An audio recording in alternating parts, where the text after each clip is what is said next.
Por eso la palabra que quiero traerte es en relación a un verbo.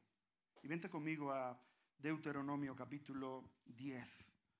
Y vamos a leer 2 versículos ahí. Vamos a escoger en esos 2 versículos una palabra que creo que el Señor quiere ministrarnos esta noche. Deuteronomio capítulo 10 y versículo 20 y 21. Yo leo una Biblia un poco extraña, es una Biblia textual, pero vamos a ir trabajando con la Reina Valera y al final pues vamos a ir entendiendo la palabra. Capítulo 10 de Deuteronomio, versículo 20. Dice, temerás a Jehová tu Dios, temerás, a Él solo servirás, a Él seguirás y por su nombre jurarás. 21. Él es el objeto de tu alabanza y Él es tu Dios que ha hecho contigo estas cosas grandes y terribles que tus ojos han visto. Esa palabra está camuflada en la Reina Valera, no sale la Reina Valera, pero en la que tengo yo sí sale. Te lo voy a leer de esta versión. Dice, temerás a Jehová tu Dios, a Él servirás, a Él te aferrarás y solamente por su nombre jurarás. Él es el objeto de tu alabanza, Él es tu Dios que ha hecho contigo estas grandezas y las cosas portentosas que han visto tus ojos. En el contexto, Dios le está hablando a una generación que inminentemente va a conquistar Canaán. Y curiosamente esa generación se va a convertir en una generación joven, porque de 20 años para arriba todos mueren en el desierto. Millones de personas mueren en el desierto y Dios quiere que solamente esa generación joven entre a Canaán y empiece una historia nueva en Israel. Y entonces Él les dice este versículo, que este versículo da para muchas horas de estudio, porque son temas fundamentales de la fe cristiana. Y dice, temerás a Jehová tu Dios, a Él servirás, a Él te aferrarás y solamente por su nombre jurarás. Y hoy quiero compartir contigo la palabra aferrarse. La palabra aferrarse es dabak en el hebreo. Y esta palabra tiene 3 significados diferentes. Y vamos a ir trabajando con estos 3 significados y al final vamos a ver qué es lo que Dios quiere de nosotros y cómo nosotros vamos a poder entender a partir de hoy qué es lo que el Señor, la intención del Espíritu Santo con cada uno de nosotros. El primer significado de esta palabra, dabak, aferrarse, es pegarse. Y quiero que me acompañes a Job capítulo 19, verso 20. Job 19 y verso 20. Si lo tenemos ahí en la Reina Valera, pues también lo vamos a leer. Dice, mi piel y mi carne se pegan a mis huesos y he escapado tan solo con la piel de mis dientes. Aquí aparece esta palabra dabak. Mi piel y mi carne se pegan a mis huesos. Piel, carne, huesos. Son 3 elementos diferentes. Cada uno tiene una función diferente, pero en el cuerpo humano funcionan los 3 para tener una unidad. Es decir, no va mi carne por ahí sola, ni mi piel, ni mis huesos, sino que Dios ha hecho que sean 3 elementos diferentes, con 3 características diferentes, sin embargo, llamados o diseñados para trabajar en unidad. Cuando esos 3 elementos trabajan en unidad, es que se puede tener una salud en el cuerpo. Y eso es lo que significa, uno de los significados de la palabra aferrarse, es la palabra pegarse, de tal manera que tenemos pegados la piel, la carne y los huesos. Así dice el Señor, al Señor te pegarás. De esa manera, Dios es diferente a todo lo que nosotros nos podemos imaginar. Y nosotros también somos diferentes. Dios es Dios, nosotros somos humanos, personas creados a la imagen de Dios, pero no dejamos de ser unas criaturas. Pero Dios dice, yo te he diseñado a ti con la capacidad de que puedas vivir, y tu vida y el éxito de tu vida y la salud de tu vida va a depender de lo pegado que tú estés a mí, de lo adherido que tú estés a mí, de lo aferrado que tú estés conmigo. Igual que la carne, la piel y los huesos están pegados y cumplen un propósito, el propósito tuyo no es que vivas como individuo solo, sino que tu vida va a depender de lo pegado que estés a mí. ¿Entienden, hermanos? Entonces, Job 38, un poquito más adelante, Job 38. Vamos a ver este significado, pegarse. Dice, cuando el polvo se funde en una masa y los terrones se abrazan entre sí, es una pregunta. Y aquí aparece otra vez la palabra dabak, cuando el polvo se aferra en una masa. Igual, dos elementos. El polvo, aquí dice, llega un momento donde el polvo se funde en una masa. Tiene que ver, la idea que da aquí Job es como la arena y el agua se funden, se unen, dos elementos otra vez, se unen en un solo elemento y forman una masa, el barro. El barro es el producto de la unión de varios elementos. Entonces se funden, y cuando se funden ya no los puedes separar más. Se quedan como un bloque. Muchas veces el barro se convierte hasta tiene la dureza de una piedra. ¿Por qué? Porque se han fundido. Hay una unidad que se ha generado entre el polvo y el agua, de tal forma que se forma el barro. Así el Señor nos está diciendo, de esa forma tú te vas a adherir al Señor. De esa forma tú te vas a aferrar al Señor. Date cuenta que no solamente es un acercamiento, una aproximación, sino una fundición, una mezcla. Como cantamos, el que se une al Señor se hace un espíritu con Él.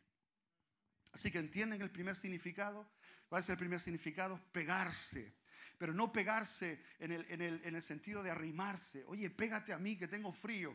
Y entonces te abrazas y en un momento estás muy pegado. O abrazas a un hermano o a alguien y entonces estamos pegados. Pero ese no es el sentido de la palabra. El sentido de la palabra es una unión de tal forma que se hace un objeto. Varios elementos se hacen uno. Segundo significado. Unirse también es muy parecido, pero es diferente, ya lo verás. Unirse, adherirse o mantenerse ligado.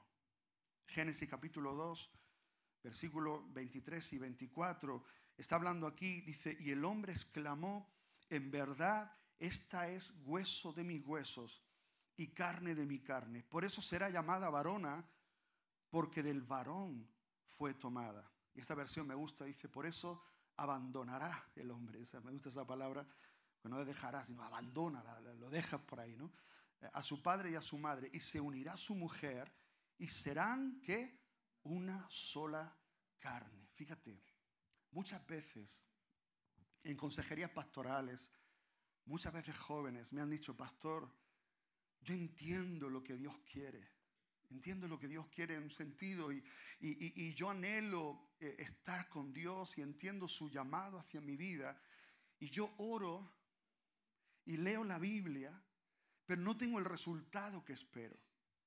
No tengo, es como que yo quisiera y el mensaje que se me transmite desde el púlpito es que tenemos que orar y leer la Biblia, es decir, tener una relación con Dios basados en la oración y en el estudio de la palabra, y yo lo hago. Podría hacerlo mejor, pero también podría hacerlo peor. Y estoy haciéndolo, pero como que no encuentro el resultado, no encuentro la satisfacción. Y yo muchas veces quiero explicarle a la persona que hay algo más que orar y leer la Biblia. Hay algo más que el hecho de tú ponerte a orar unos minutos o estudiar la Biblia o leer la Biblia, porque nosotros podemos orar y leer la Biblia desde lejos. Podemos leer la Biblia y orar desde una distancia con Dios. Y eso se puede. Y muchas veces como cristianos, ya que nos sabemos el ritual evangélico, nos hemos acostumbrado ya no sabemos el método. Sabemos orar. Cuando vamos a orar en público sabemos utilizar las palabras correctas. Oh Señor, Dios del universo, creador de los cielos y la tierra. Y muchas veces es algo aprendido, no lo estamos sintiendo de verdad. No estamos teniendo la convicción de lo que oramos. Porque son palabras aprendidas. Y cuando leemos la Biblia, igual.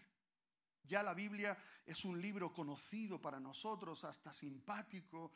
Sabemos que nos va a venir bien leerla, pero no la leemos la leemos desde la distancia.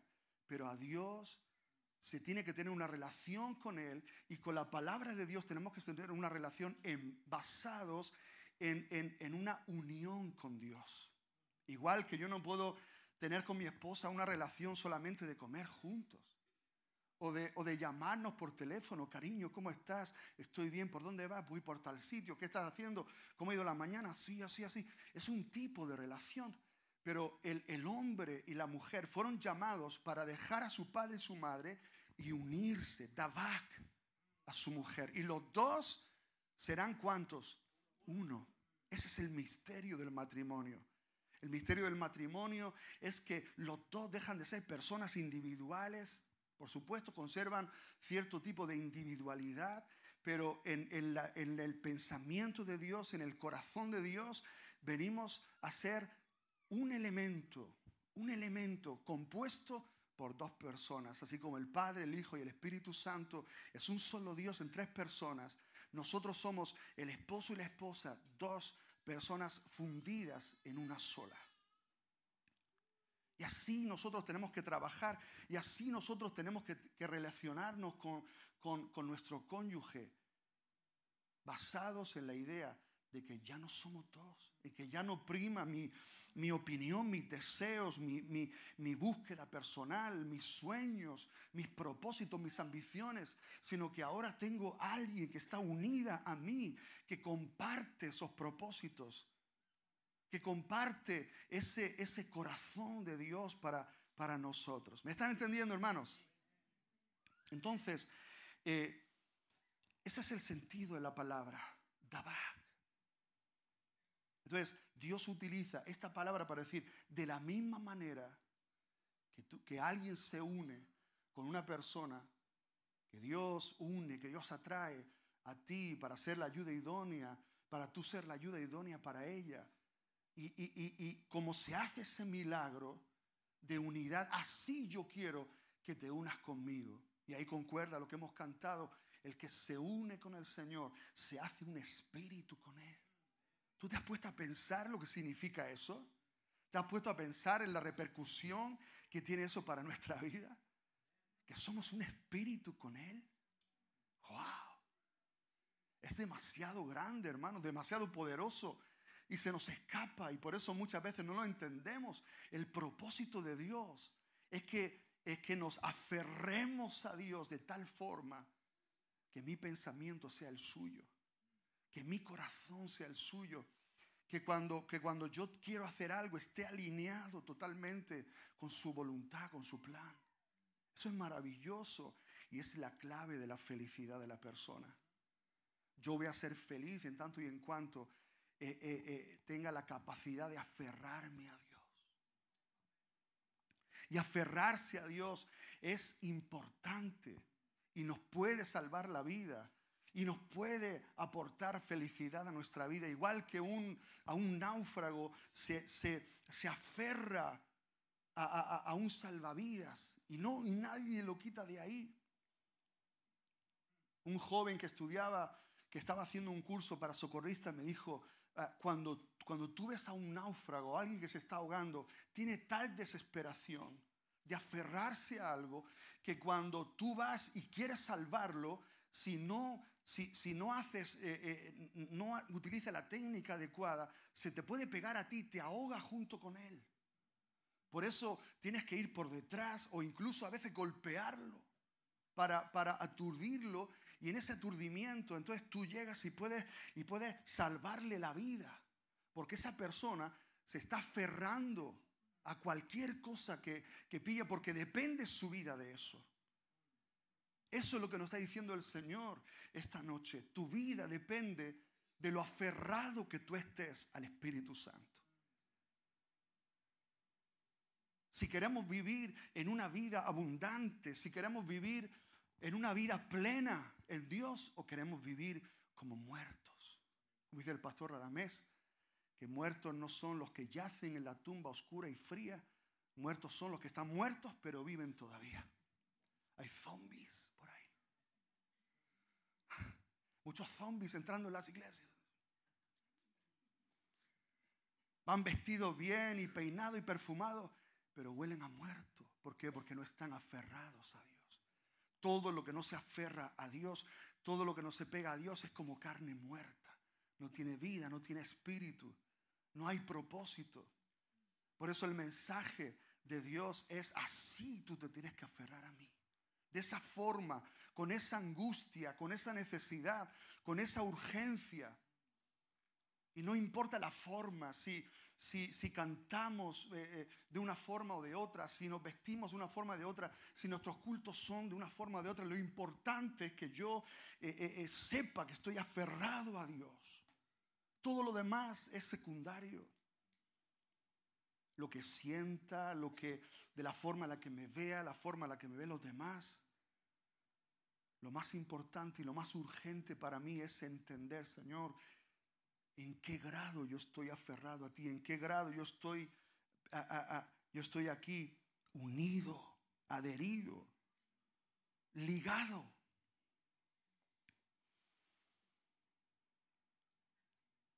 En Josué capítulo 23, verso 12, dice: porque si de cualquier manera os apartáis y os apegáis, aquí está la palabra davak, y os apegáis,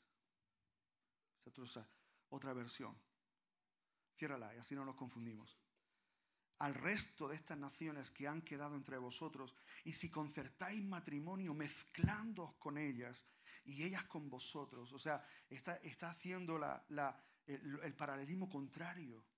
Está bien, por un lado Génesis, que dice que nos unamos a la mujer y los dos seremos una sola carne, y aquí está diciendo: no lo hagáis con las naciones que están en la tierra donde vais a conquistar, porque si os unís con esta gente que no estáis en pacto con ellos, os van a contaminar, os van a amargar la vida, serán para vosotros como espinas en los ojos, serán para vosotros tropezadero, os van a amargar la vida. Y muchas veces y algunos de esos pueblos de la tierra prometida se quedaron allí, no los pudieron echar, y a la postre, mis hermanos, fueron un tropezadero para Israel. Cuidado a quien nos unimos. Pablo utiliza eso en el Nuevo Testamento para decir: no os unáis en yugo desigual con los incrédulos. No os unáis en yugo desigual. Y ya no solamente eso trasciende a la persona con la que te cases, sino trasciende al amigo que tienes, a la relación que tienes de amistad. Porque dice un dicho que el que anda con un cojo, si al año no cojea, ranquea. ¿Qué significa eso? Que yo voy con un cojo, ¿no? Y estoy tan acostumbrado a andar con él que yo no soy cojo y al final voy a terminar ranqueando. Se me va a notar. Entonces, cuidado con las personas a las cuales nosotros nos adherimos. Tenemos comunión con ellas. Porque al final terminamos como ellas. Porque de la misma manera que el que se une con el Señor es un espíritu con Él, el que se une también con una ramera se hace uno con ella. No nos unamos en yugo desigual. Dile al que tiene al lado: no te unas en yugo desigual. Cuidado con tus amistades. Cuidado a lo que te aferras, a quién te aferras. Número 3.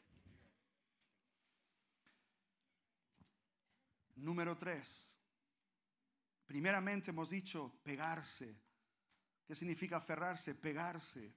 Número 2, unirse, adherirse, mantenerse ligado. Número 3, ser fiel. Ser fiel a. O seguir fielmente.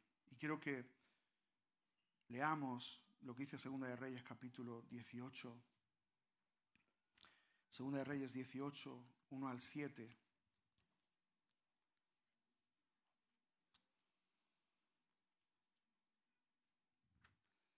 Segunda de Reyes 18. En el año tercero de Oseas, hijo de Ela, rey de Israel, comenzó a reinar Ezequías, hijo de Acaz, rey de Judá. Cuando comenzó a reinar era de 25 años y reinó 29 años en Jerusalén. El nombre de su madre era Abi, hija de Zacarías. E hizo lo recto ante los ojos de Jehová, conforme a todo lo que había hecho David su padre. Él quitó los lugares altos, hizo trizas las estatuas y taló la cera. También hizo pedazos la serpiente de bronce que había hecho Moisés, a la cual llamó Neustán, porque hasta aquellos días los hijos de Israel le quemaban incienso. En Jehová, Dios de Israel, puso su confianza. Fíjate, ni antes ni después de él hubo otro como él entre todos los reyes de Judá, pues se apegó al Señor y no se apartó de él, sino que guardó los mandamientos de Jehová que Jehová había ordenado a Moisés. Y Jehová estuvo con él y prosperaba en todo lo que hacía.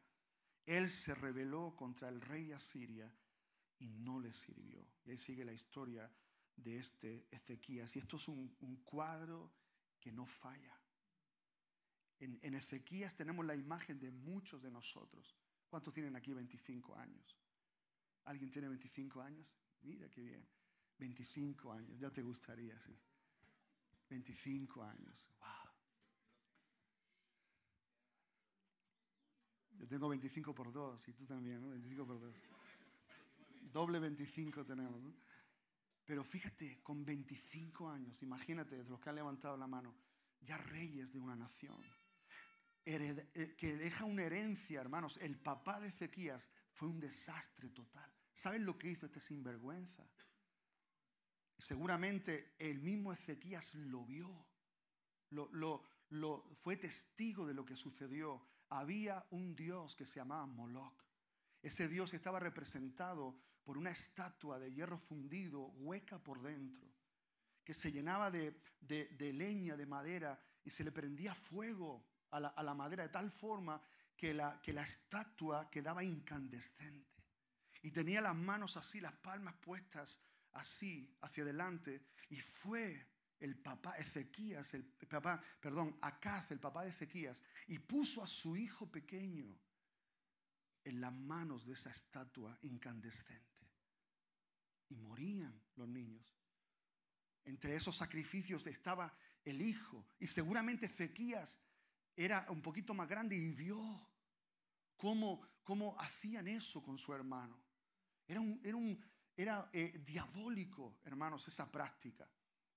Y luego alrededor había cantores y música para ahogar el grito de los pequeños cuando estaban muriendo como ofrenda a ese dios Moloc. Pero Ezequías, cuando murió su papá, él dijo: yo no voy a ser como mi padre. Yo no voy a hacer. Y él lo aprendió por asimilación. Porque muchas veces nosotros actuamos como actuamos por un espíritu que pasa de generación en generación, pero muchas veces actuamos como actuamos por imitación. Porque mi papá hizo eso, porque mi mamá hizo eso, y yo estoy acostumbrado a verlo, y entonces actúo igual. Pero Ezequías, él no actuó como su papá Acaz, actuó como su papá David, que lo había precedido, que había sido uno de los mejores reyes de Israel. Y entonces él dice que desde los 25 años hizo algo, hermanos, y es que se aferró a Dios.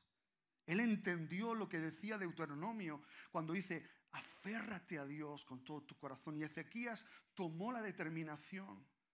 pase lo que pase. Yo no sé lo que va a pasar en el futuro. Tengo muchas cosas que restaurar. Tengo muchas cosas que mi padre hizo, el sinvergüenza, que desagradó a Dios, y hemos sufrido, estamos sufriendo las consecuencias del reinado de mi padre. Y yo no sé cómo voy a arreglar el entuerto que ha hecho mi padre. Y yo no sé cómo voy a solucionar todo esto. Yo no sé cuándo Israel va a ver la luz. ¿Cómo voy a hacer para restaurar el sacerdocio, la ofrenda, todo lo que hay que restaurar? Y así muchas veces nosotros nos encontramos como hijos. No sabemos cómo arreglar el entuerto de nuestros padres. O no sabemos cómo arreglar el desastre de las generaciones que nos han precedido. Y vemos una sociedad destruida, una sociedad inmersa en valores contrarios a Dios. Y nosotros sentimos que tenemos poca fuerza, que no sabemos cómo restaurar las cosas, no sabemos cómo avanzar. Tenemos un montón de neblinas en cuanto al futuro, inseguridades. Si nos va a ir bien, si no nos va a ir bien, si vamos a tener éxito en esto o en lo otro, si vamos a sufrir alguna enfermedad, si nos va a pasar igual que le ha pasado a este o al otro que han sufrido pérdidas y desastres. Y muchas veces no podemos avanzar porque nos quedamos bloqueados por causa de la inseguridad que nos da el futuro. Y ciertamente el futuro da mucha inseguridad, porque es incierto. Pero ¿sabes algo que va a asegurar un futuro bueno para nosotros? Aferrarnos a Dios. Aferrarnos a Dios. Aférrate a Dios. Yo no te puedo decir, ni te voy a profetizar esta noche y te voy a decir qué es lo que va a pasar contigo el día de mañana. Pero por el Espíritu sé que te va a ir bien. Estoy seguro que basado en el principio bíblico, basado en la honestidad y en el poder que tiene la palabra de Dios, sé que te va a ir bien en tanto y en cuanto tú te aferres a Dios y hagas como hizo Ezequías. Señor, me voy a pegar a ti. Literalmente dice, voy a ser fiel a ti. Te voy a seguir fielmente a ti. Y se dispuso en su corazón ser fiel. Entonces, como respuesta, hermanos, dice el versículo 6, él se apegó a Jehová y no se apartó de él, sino que guardó los mandamientos que Jehová había ordenado a Moisés. Y esta fue la respuesta de Dios. Y Dios estuvo con él y prosperaba en todo lo que hacía. Él se rebeló contra el rey de Asiria y no le sirvió. Levanta tu mano un momento. Cierra tus ojos y di, Señor, con todo mi corazón, no sé lo que va a pasar el día de mañana, pero hoy decido aferrarme a ti, adherirme a ti, ser fiel a ti en todas las cosas. En el nombre de Jesús, ayúdame, Señor. Amén. Baja tu mano. Ahora te voy a profetizar algo. En el nombre de Jesús, todos los que han levantado la mano, te profetizo en el nombre de Jesús que te va a ir bien. Que vas a prosperar. Vas a prosperar. Dáselo fuerte el aplauso al Señor. Vas a prosperar. ¿Cómo lo sé? ¿Cómo lo sé? Porque lo dice la palabra. Esto es un principio bíblico que no falla. Los hombres te pueden fallar y nos van a fallar, pero la palabra de Dios nunca va a fallar. Y una de las cosas, hermanos, que les habla, 31 años caminando en la vida cristiana. Y yo te confieso que muchas veces me he equivocado, que muchas veces he metido la pata. En algunas ocasiones he perdido la esperanza de poder ver la luz. En ocasiones he sentido, como David dice, sentía unas olas de impiedad cayendo sobre mí de tal forma que creía que no me iba a poder levantar más. Momentos difíciles, oscuros, terribles, ansiedades, de oscuridad. Y si estoy aquí no ha sido porque yo haya sido fuerte, pero yo me otorgo algo. Permíteme, me otorgo algo. Y si algo yo te puedo decir que he hecho bien, ha sido que no me he apartado del Señor. No me he apartado del Señor. He pasado días oscuros donde no veía a Dios y no sentía su presencia. Pero al paso de los días otra vez me he vuelto hacia el Señor. Y he dicho, Señor, yo sin ti, yo no sé vivir. No quiero esta vida sin ti, no tiene sentido. Y me he vuelto al Señor y el Señor enseguida, cuando yo he determinado, Señor, ni siquiera le he dicho al Señor, te voy a ser fiel, porque yo no tengo la capacidad para afirmar eso. Pero sí, Señor, quiero aferrarme a ti. Quiero estar contigo, pase lo que pase. Y el Señor ha honrado ese deseo. Y el Señor me ha bendecido. Yo soy un hombre bendecido. Soy un hombre al cual Dios le ha dado muchas cosas. Y todavía, y creo que estoy en la mejor etapa de mi vida, donde Dios me va a dar todavía muchas más cosas. ¿Saben por qué? Lo sé, porque sigo aferrado a Dios. Sigo aferrado a Dios con todo mi corazón.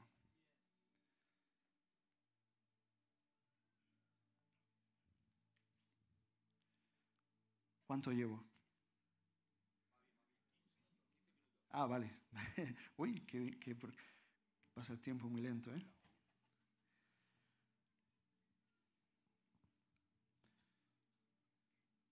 Entonces, ¿cuántos sienten que tienen que cambiar muchas cosas todavía en su vida? ¿Cuántos miran a su alrededor y dicen, todavía veo mucho desastre? Todavía veo muchas cosas que no están bien. Casi todos nosotros lo vemos. Pero no te pongas a restaurar nada, no te pongas a hacer nada. No te pongas a planear cómo vas a solucionar los problemas de tu vida hasta que no estés seguro de que estás pegado a Dios.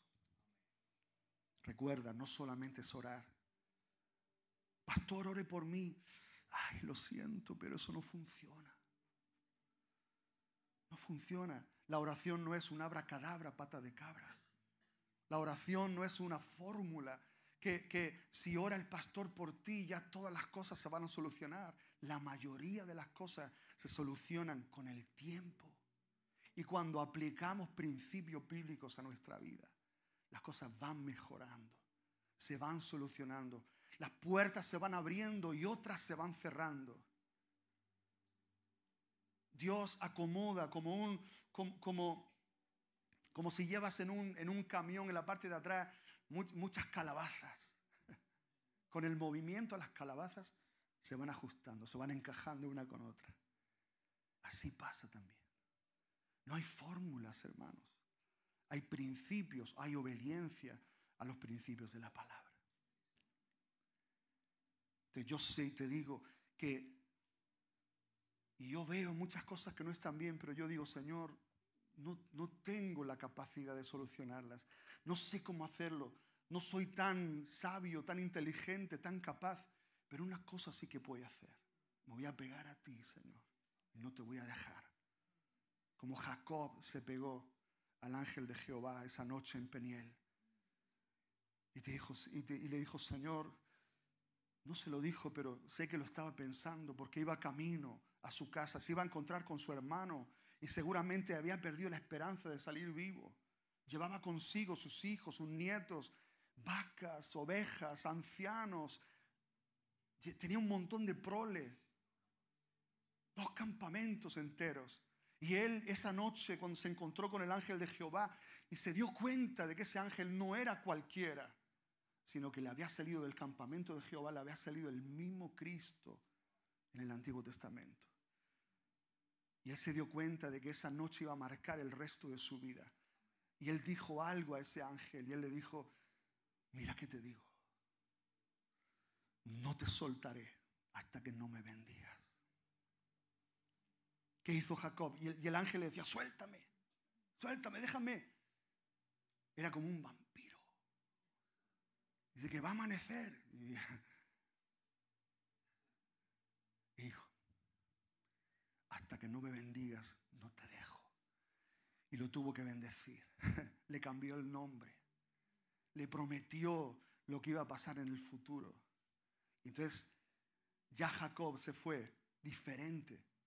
¿Saben por qué se fue diferente? Porque le dejó una marca. Esa marca no fue un castigo, esa marca fue una señal de que iba a cumplir con él la promesa. Y salió Jacob cojo de la cadera. Le tocó alguna vértebra por ahí, algún hueso importante. Jacob dijo, no te voy a soltar, Señor. Y a mí me gustaría que esta noche saliéramos de aquí diciendo, Señor, no sé qué es lo que va a pasar en el futuro, pero no te voy a soltar, Señor. No te voy a soltar. No te quiero soltar, Señor. Voy a estar pegado a ti como el hombre a su mujer cuando se une con ella. Voy a estar pegado a ti como la piel, la carne y los huesos. Voy a estar pegado a ti como el agua y el polvo que forman el lodo. Voy a estar pegado a ti, Señor, aferrándome porque de eso depende mi vida. Y no te voy a soltar. Si nosotros tomamos esa determinación esta noche, no importa si eres más jovencito o ya tienes unos años. Tiempo después salió otro rey todavía más joven. 8 años tenía cuando comenzó a reinar. Su nombre es Josías. 8 años. Seguramente durante los 8 primeros años de su vida tuvo que estar tutelado por ayas.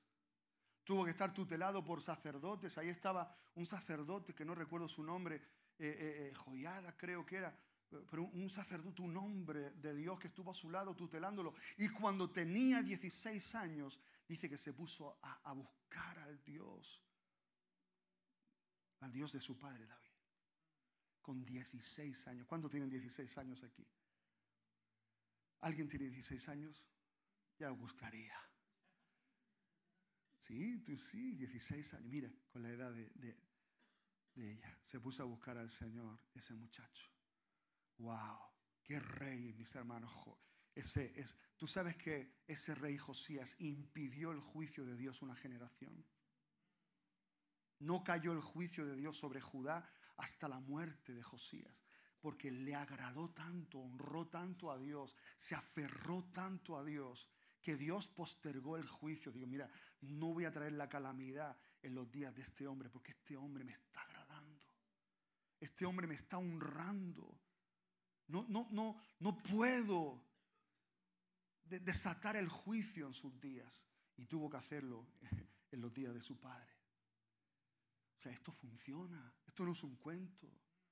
No es una historia que nos cuentan nuestros pastores y líderes, nuestros predicadores favoritos. No es un cuento. La Biblia funciona. La palabra de Dios funciona. Y esta noche el Espíritu Santo te va a marcar, como ha dicho el pastor Dani. Te va a marcar. Posiblemente te vayas con una marca a tu casa a partir de esta noche. Te vayas con una cojera en el espíritu. Posiblemente algo haga el Señor esta noche y esa va a ser nuestra oración ahora y nuestro clamor. Si tienes que dejarme cojo, Señor, haz lo que quieras, pero quiero irme con la seguridad de que tú, Señor, vas a obrar en mi vida lo que hace falta. Y vamos a ser restauradores de portillos. Vamos a ser restauradores de nuestra generación. Yo no me quiero morir hasta que vea cosas pasar, hasta que vea cosas de Dios sucediendo aún en la sociedad que nos rodea. No quiero irme para el cielo sin ver algunos milagros. Y tú, con la edad que tienes, wow, tienes una vida por delante, no la desperdicies. No digas, cuando llegue el día me aferraré a Dios, ahora quiero disfrutar. Mentira, la única forma de disfrutar la tienes aferrado a Dios. Todo lo demás es pérdida de tiempo. Te darás cuenta si no te has dado cuenta ya. Como dijo el predicador, vanidad de vanidades, todo es vanidad y aflicción de espíritu. Termino con esto. Deuteronomio capítulo 11, verso 22.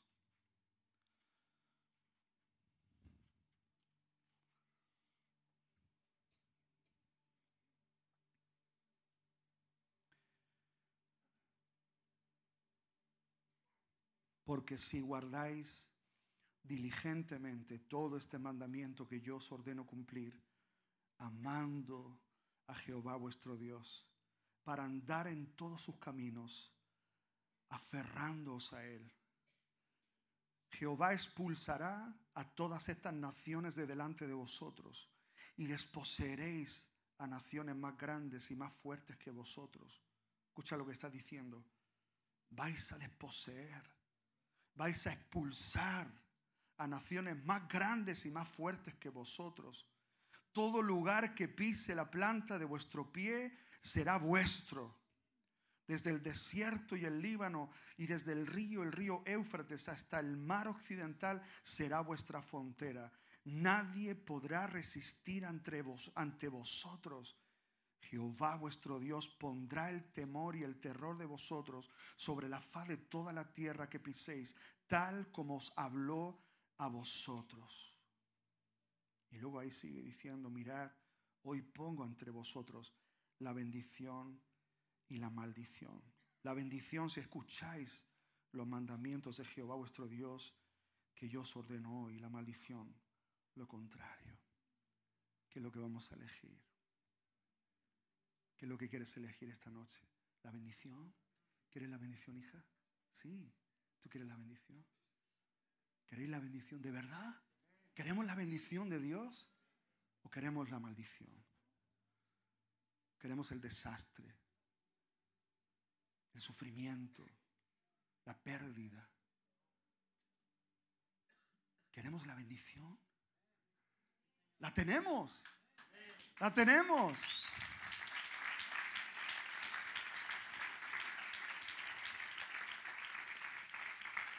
Y aquí hay promesas. Cierra tus ojos. Aquí hay promesas tremendas que yo quiero verlas, Señor. Quiero ver salir espíritus inmundos de nuestras ciudades. Quiero ver los cielos despejados de principados y potestades en los lugares donde nosotros establecemos altares de adoración. Quiero ver las fiestas locales y nacionales frustradas por la presencia del Espíritu Santo en la iglesia y en los altares que la iglesia levanta para Dios. Se van a frustrar los planes del enemigo. Van a tener que salir y van a tener que cuando llega el evangelio de poder a una ciudad, hay manifestaciones externas que tenemos que ver todavía.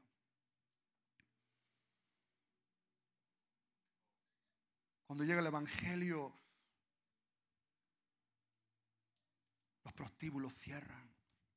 Los salones de juegos tienen que cerrar. La gente ya no se interesa por las cosas del mundo. La gente comienza a interesarse por las cosas de Dios. Ay, joven, quiero que te veas como un reformador, como una mujer de Dios que va a hacer cosas poderosas para Dios. No te veas como alguien invisible. No nos veamos como alguien que va a pasar por la tierra y no va a tener repercusión y trascendencia. Oramos en esta noche, Padre, en el nombre de Jesús. En el nombre de Jesús, creyendo, Señor, lo que tú nos estás diciendo esta noche. Y creo que el Espíritu Santo nos da este principio para que, como decía también el pastor, esa semilla la podamos sembrar en nuestro corazón. Y eventualmente esa semilla se va a convertir en un árbol que da fruto. ¿Has visto los 4 árboles que están en la glorieta en el centro del pueblo? 1915 se sembraron y lo sembró un misionero inglés llamado Haglund. Eran árboles pequeñitos cuando fueron sembrados y ahora sus hojas llenan toda la parte centro del pueblo. han crecido, se han desarrollado, se han convertido en árboles poderosos. Así serás tú en el nombre de Jesús. Aunque ahora tienes poca fuerza, aunque hay muchas cosas que no están bien en tu vida, aunque hay muchas cosas a tu alrededor que están difusas, que están oscuras, que no sabes cómo vas a hacer para salir adelante, que no sabes cómo vas a hacer para restaurar las cosas que hay que restaurar, y viene el diablo y te siembra pensamientos: no vas a poder, vas a ser igual que tus padres, vas a fracasar. No importa lo que te digan ni cómo te hablen. El enemigo va a querer poner duda en tu corazón, en tu mente. Pero el Espíritu Santo va a usar esta semilla que esta noche planta en tu corazón para que cuando llegue el momento te vas a levantar en el nombre de Jesús. Te vas a levantar. Y yo quiero que ahora cierres tus ojos y pongas tu fe. Pongas tu fe en lo que Dios te está hablando. No es una palabra que viene para mover tus emociones. Es una palabra que viene para que la creas. Es una palabra ciertísima y verdadera de parte de Dios para ti. No es una palabra que yo me he inventado o que yo estoy agitando tus emociones para que creas algo y luego, como un globo que se infla, se desinfla. Lo que Dios te está diciendo es un principio de su reino. Creámoslo esta noche y vamos a ver la gloria de Dios. Vamos a ver la gloria de Dios. ¿Cuántos lo creen? ¿Cuántos lo creen de verdad? ¿Cuántos lo creen de todo corazón? ¡Aleluya! ¡Aleluya! Vamos a adorar con una canción. Ayúdanos, Aarón. Adoramos unos minutos más, unos minutos más. Ponte en pie si quieres, o si quieres estar sentado, de rodillas, lo que quieras. Adora al Señor. Dale gracias, dile: Señor, gracias por tu palabra. Gracias por tu palabra, Señor. Algo van a hacer en nosotros. Aleluya.